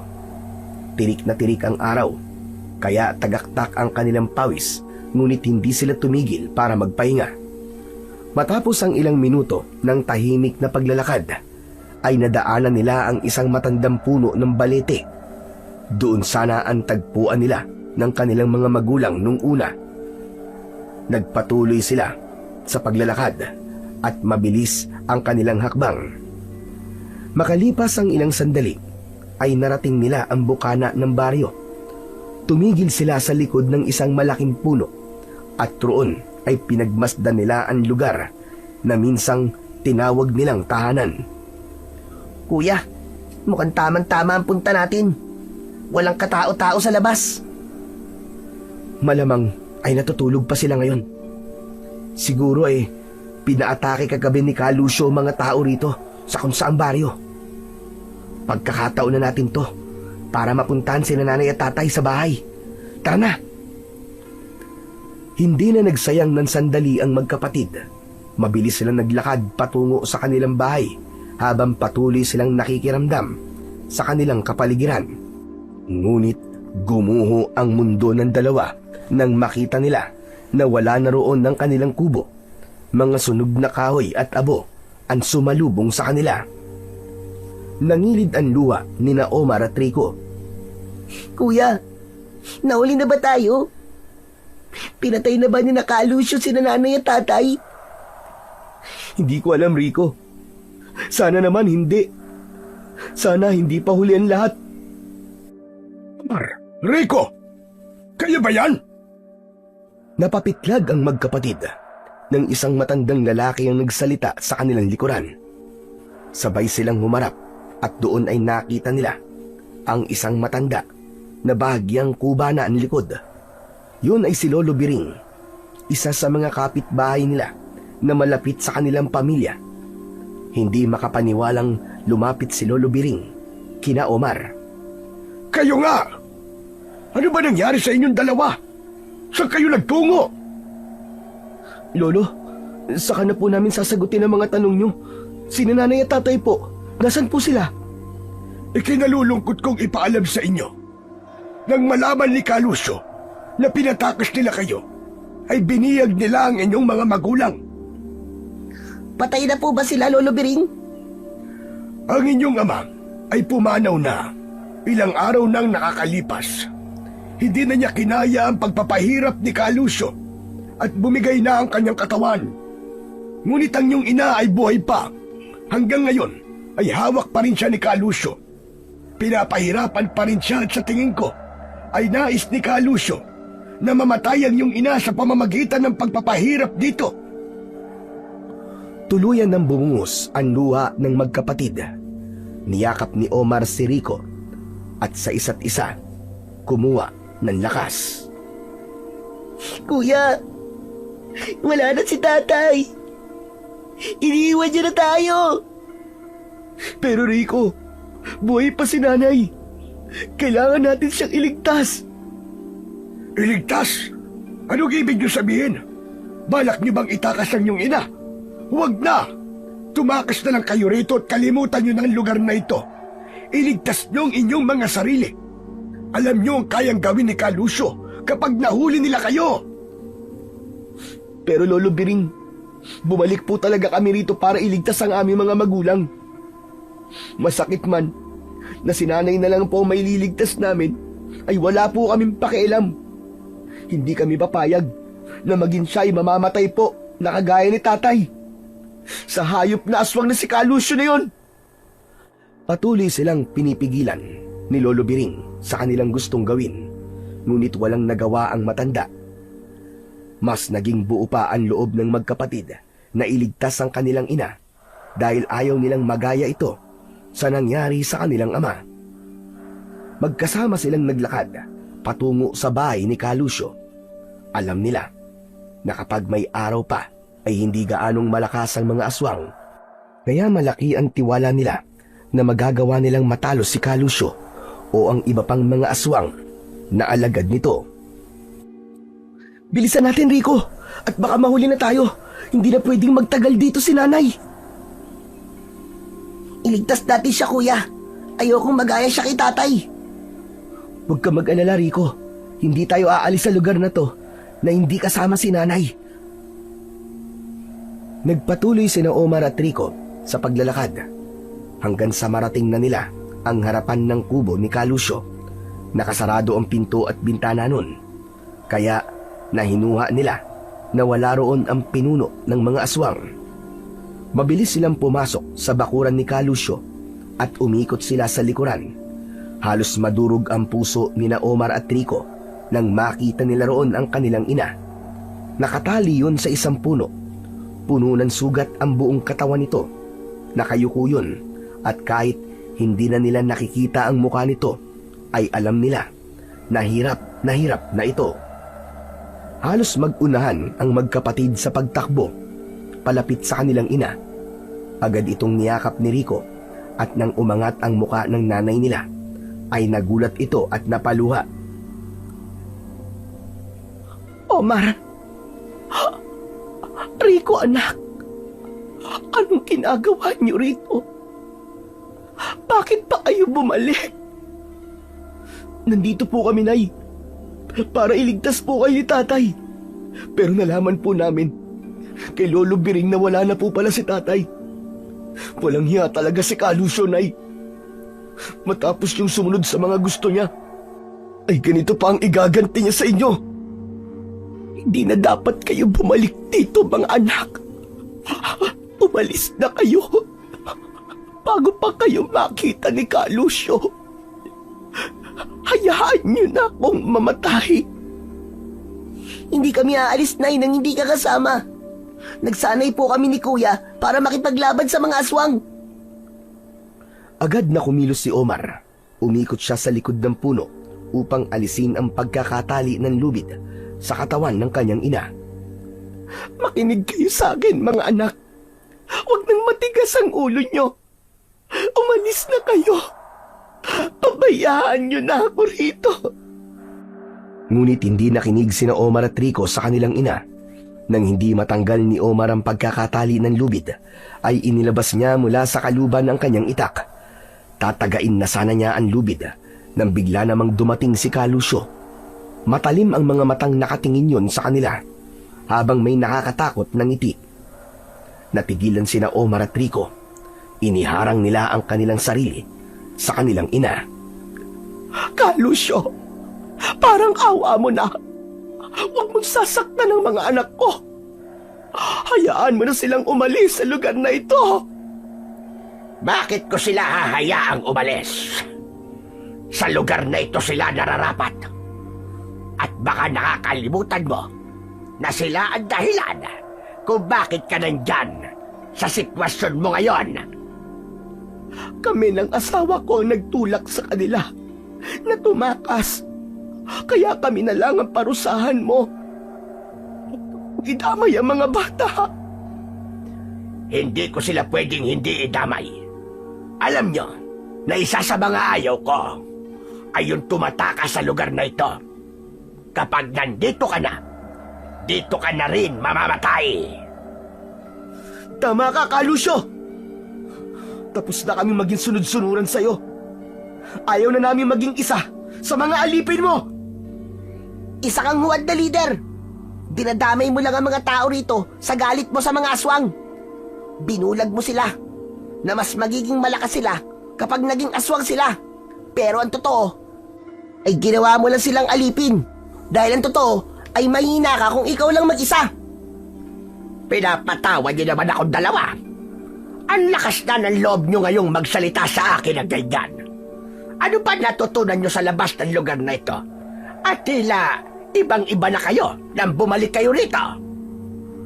Natutunan naming huwag matakot sa mga kagaya mo.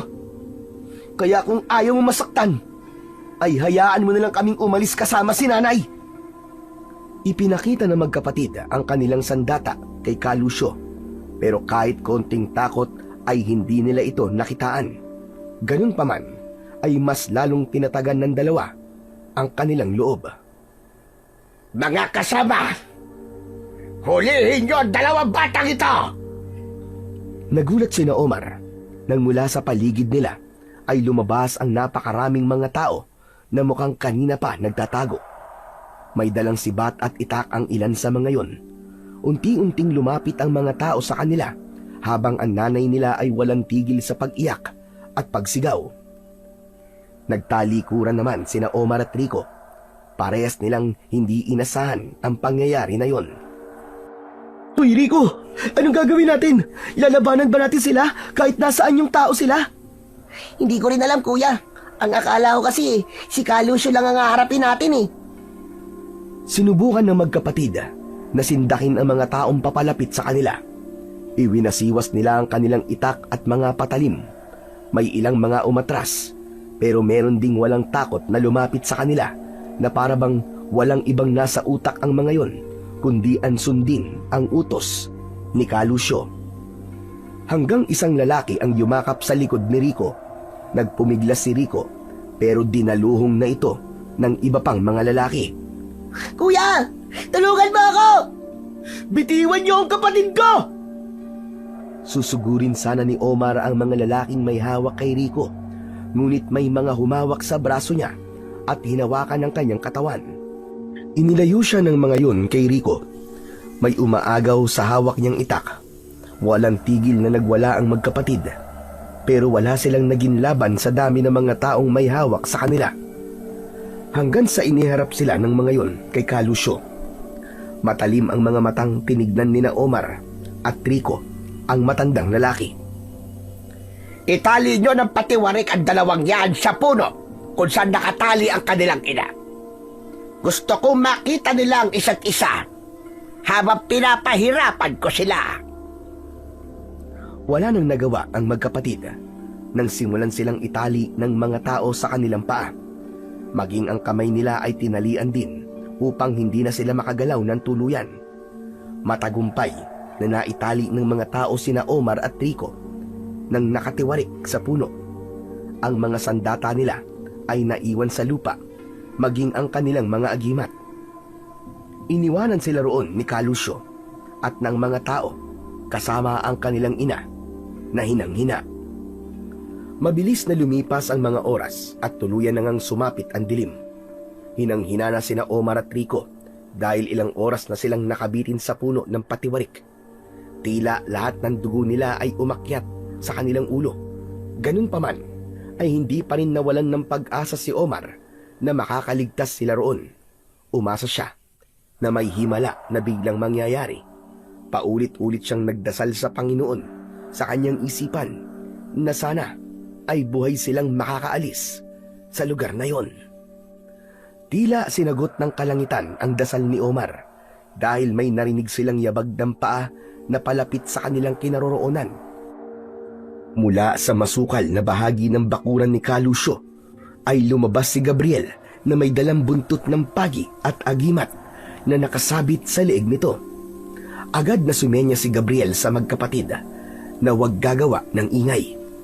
unang pinakawalan ni Gabriel ang kanilang ina na halos hindi na makagalaw dahil sa labis na panghihina. Umakyat sa puno si Gabriel at mula roon ay pinutol nito ang lubid na nakatali sa mga paa ni na Omar at Rico. Mabuti na lang at hindi gaanong mataas ang pagkakatali sa kanila, kaya hindi sila ganong nasaktan nang bumagsak sila sa lupa. Agad na bumaba si Gabriel upang tuluyang alisin ang mga lubid na nakatali kina Omar at Rico. Kuya Gabriel, ano po ginagawa niyo rito? Akala ko po ba kami lang po ni Rico ang pupunta rito. Si Kuya talaga oh. Hindi ka ba muna magpapasalamat kay Kuya Gabriel?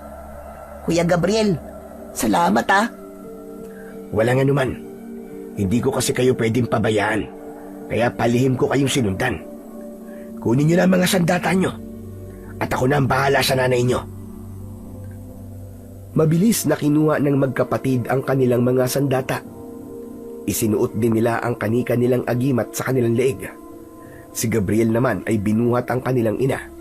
Ngunit nang akmang aalis na sila, ay biglang natigilan si Gabriel. Kuya, bakit? Nandito na sila. Ang mga aswang. Nararamdaman ko sila sa paligid natin. Luminga si Omar at laking gulat niya nang lumabas sa paligid nila ang mga aswang. Tumiim ang bagang niya nang makita si Kalusyo na nasa anyong tao pa na naglalakad sa kanilang unahan. Huminto ito ilang dipaan layo sa kanila. At sino ka namang dayo ka? Hindi ko na kailangan pang magpakilala sa iyo. Pero base sa kwento ng mga batang ito, ay alam kong ikaw si Kalusyo. Tama ka. Ako nga. O sige na. Magpakilala ka, binata. Gusto mo talagang malaman kung sino ako? Ako lang naman, ang taong katapos sa kasamaan mo. Pababagsakin ko ang lugar na to na ginawa mong pugad ng mga aswang. Sa isang iglap ay nag-anyong aswang si Kalusyo. Mas lumaki ang katawan nito at tinubuan ito ng makapal at itim na balahibo sa buo nitong katawan. Nanlilisik ang mapupula nitong mga mata at nagbigay ng kilabot kay Omar ang matutulis nitong mga ngipin at mga kuko. Dinala ni Gabriel ang nanay ni na Omar at Rico sa likod ng puno. Saka ito muling humarap kay Kalusyo. Sa tingin mo ba ay papayag ako na isang dayong kagaya mo lamang ang magpapabagsak sa lugar ng mga aswang na ito na aking itinayo? Masyado ka mapangahas, kaya ang dapat sa'yo ay mamatay. Mga aking alagad, patayin niyo ang mga taong yan. Gawin niyong pagkain ng kanilang mga laman at inumin ang kanilang mga dugo. Huwag niyong hahayaan na mabuhay pa ang mga lapastangang yan. Sa hudyat ni Kalusyo ay sabay-sabay na umatake ang mga aswang na nasa paligid ni na Omar. Yumanig ang lupa sa mabibigat na yabag ng mga aswang. Agad na sinalubong ni Omar ang isang aswang gamit ang kanyang itak. Walang pagdadalawang isip na tinaga niya yon sa leeg, sabay sipa rito. Sa kabilang banda, si Rico ay wala ring takot na nakikipaglaban sa mga aswang gamit ang dalawa nitong patalim. Lahat ng aswang na lumalapit dito ay sinasaksak nito ng mabilis at paulit-ulit. Huwag kayong matatakot! Protektahan niyo rin ang isa't isa! Sa likod ng magkapatid ay nakapwesto si Gabriel. Natangan ang buntot ng pagi. Hinampas nito ng malakas ang isang aswang sa leeg at napasigaw ang aswang sa tindi ng pinsalang natanggap nito. Hindi makapaniwala si Omar na kahit tatlo lang sila ay nagagawa nilang makipaglaban sa napakaraming mga aswang. Hanggang sa biglang sumulpot sa likuran ni Omar ang isang aswang. Mabilis siya nitong sinunggaban na naging dahilan para mapasubsob siya sa lupa. Humarap si Omar at napasigaw siya nang makita ang nakakatakot na muka ni Kalusyo. Aatake sana siya, ngunit mabilis na nahawakan ni Kalusyo ang magkabilaan niyang kamay. Ikaw ang uunahin ka, pero wag kang mag-alala dahil isusunod ko ang iyong nanay at kapatid. Bitiwan mo ako! Hindi ka magtatagumpay sa mga plano mo, hayop ka! Ikaw ang dapat mamatay ngayong gabi! Hindi na kami natatakot sa'yo, Kalusyo! Tapos na ang mga araw na natatakot kami sa'yo! Masyado kang maraming sinasabi. Ngayon, harapin mo ang iyong kamatayan! Isang malakas na tawa ang pinakawalan ni Kalusyo. Itinaas nito sa ere ang isang kamay nito at nanlaki ang mga mata ni Omar dahil alam niyang itatarak na ni Kalusyo ang matutulis nitong kuko sa kanyang leeg. Ngunit bago pa nito maibaon ang mga kuko nito sa leeg ni Omar, ay isang babaeng aswang ang sumampa sa likod ni Kalusyo. Buong lakas na kinagat ng babaeng aswang ang balikat ni Kalusyo na naging dahilan upang mapasigaw ito ng malakas. Hinilabutan si Omar nang makilala niya ang babaeng aswang. Yun ay walang iba kundi ang kanyang nanay. Hindi siya makapaniwala na kahit nangihina na ito ay nagawa pa nitong tumayo upang tulungan sila. Umalis si Kalusyo sa ibabaw ni Omar at umikot ito hanggang sa mahulog ang nanay ni na Omar. Hinarap ni Kalusyo ang nanay ni na Omar at marahas nitong ibinaon ang matutulis nitong kuko sa tiyan nito. Matapos yun ay binuhat ni Kalusyo ang nanay ni na Omar at itinapon yun sa malayo. Nanay! Dapat ay noon ko pa pinatay ang nanay niyo dahil sa pagtatraidor niya sa akin. Umiiyak na lumapit si Rico kay Omar at sabay silang sumugod kay Kalusyo. Kapwa nag-aapoy sa galit ang kanilang mga puso. Hinadyakan ni Omar ang tuhod ni Kalusyo at nang mapaluhod ito ay sinaksak niya ito ng itak sa balikat. Sumigaw si Kalusyo nang dahil sa labis na sakit. Hindi na ito hinintay ni Rico na makabawi at ito naman ang sumunod na umatake. Sabay na ibinaon ni Rico ang 2 patalim sa leeg ng aswang. Pinilit pan lumaban ni Kalusyo, ngunit sunod-sunod ang ginawang pagsaksak ni na Omar at Rico sa iba't ibang parte ng katawan nito hanggang sa tuluyang bumagsak ang katawan ng pinuno ng mga aswang. Humahagok pa ito sa huling pagkakataon bago tuluyang nalagutan ng hininga. Kasabay ng pagkamatay ni Kalusyo ay ang sabay-sabay na pagtumba ng mga natitirang aswang sa kanilang paligid.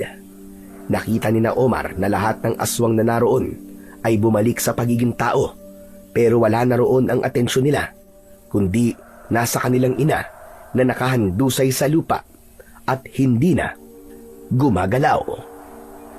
Umiiyak na nilapitan ni na Omar at Rico ang kanilang ina. Niyakap nila ito ng mahigpit. Nang sandaling yun, gaya ng mga aswang na naroon, ay nag-anyong tao na rin ang kanilang ina. Nay! Nay, wag niyo po kaming iiwan, Nay! Kayo po ni Tatay ang dahilan ng pagbabalik namin dito, kaya wag po kayong mamamatay, Nay! Gumising ka po, Nay! Hindi po namin kaya na wala ka, Nay! Lumapit si Gabriel sa kanila at pinulsuhan nito ang nanay ni Omar.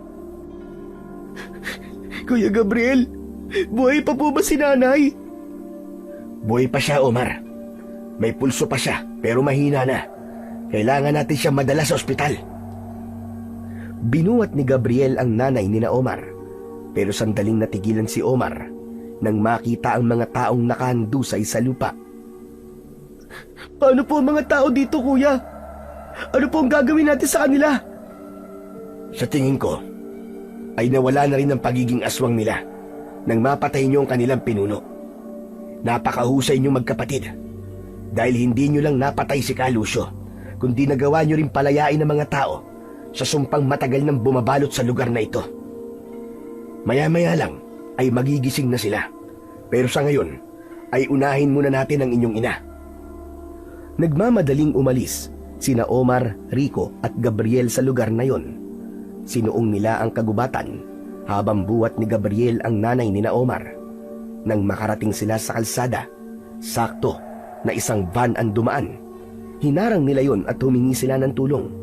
Maswerte sila dahil maganda ang kalooban ng driver ng van at walang pagdadalawang isip sila nitong inihatid sa pinakamalapit na ospital. Makalipas ang ilang araw, ay nakalabas na ng ospital ang nanay ni Omar. At dahil sa pagkamatay ni Lucio, ay kasabay ding nawala ang sumpa sa katawan ng nanay ni Omar at Rico. Nanatili silang tatlo sa bahay ni Gabriel. Tinuring sila ni Gabriel na parang sarili nitong pamilya. Patuloy na nagsanay sina Omar at Rico sa pakikipaglaban at paggamit ng mga agimat sa ilalim ng gabay at pagtuturo ni Gabriel. Ayaw na nilang maulit ang trahedyang nangyari sa kanilang nakaraan, kaya pinili nilang maging masanda sa kung anumang mangyayari sa kanilang hinaharap. Dahil alam nila na hindi titigil ang kampo ng kasamaan sa panggugulo sa mga inosenteng mamamayan, pero naniniwala rin sila na hanggang kumpleto sila at pinoprotekta ng bawat isa at malaki ang pananampalataya sa Panginoon, ay kahit kailan hindi sila nito pababayaan at iiwan. Kahit ano pang uri ng kalaban at panganib ang kanilang kakaharapin. Dahil yun naman talaga ang pangako sa atin ng ating Panginoong Hesus, na siyang pinakamakapangyarihan sa lahat.